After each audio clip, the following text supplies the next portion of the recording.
ఇవాళ మనం ఆవశ్యక అమైనో ఆమ్లాలు, అనావశ్యక అమైనో ఆమ్లాల గురించి తెలుసుకుందాం. ఆవశ్యక అమైనో ఆమ్లాలు ఏంటంటే isoleucine, leucine, lysine, methionine, phenyl alanine, threonine, tryptophan, valine, histidine. అనావశ్యక అమైనో ఆమ్లాలు alanine, arginine, aspartic acid, citrulline, cystine, glutamic acid, glutamine, glycine, hydroxyproline. అసలు మనకి ఈ అమైనో ఆమ్లాలను కనుగొన్నది ఎవరంటే విలియం రోష్. మనకి ఈ అమైనో ఆమ్లాల్లో మనకి పెప్టైడ్ బంధాలు ఉంటాయన్నమాట. ఈ పెప్టైడ్ బంధాల్లో మనకి ఒక అమైనో సముదాయం ఒకటి, ఒక కార్బాక్సిలిక్ సముదాయం ఒకటి ఉంటుంది.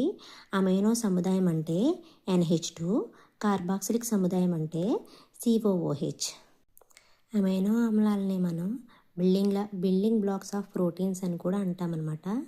ఆహారనాళంలో ప్రోటీన్లు జీర్ణం చేసుకునే ప్రోటియోలైటిక్ అనే ఎంజైములచే ఈ ప్రోటీన్లు అనేవి అమైనో ఆమ్లాలుగా విడగొట్టబడతాయి. యాక్చువల్గా మనకి ప్రకృతిలో 24 రకాలైన అమైనో ఆమ్లాలు ఉన్నాయి, కానీ వాటిలో 20 మాత్రమే ప్రోటీన్లలో ఉంటాయన్నమాట. ఆవశ్యక అమైనో ఆమ్లాలు అనేవి మన శరీరానికి చాలా అవసరం, కానీ ఇవి మన శరీరం అనేది సంశ్లేషణ చేయలేదు.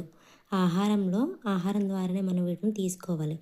ఈ ఆవశ్యక అమైనో ఆమ్లాలు అనేవి తగినంతగా శరీరంలో లభించినప్పుడు పెరుగుదల, అభివృద్ధి అనేది సక్రమంగా జరగదనమాట.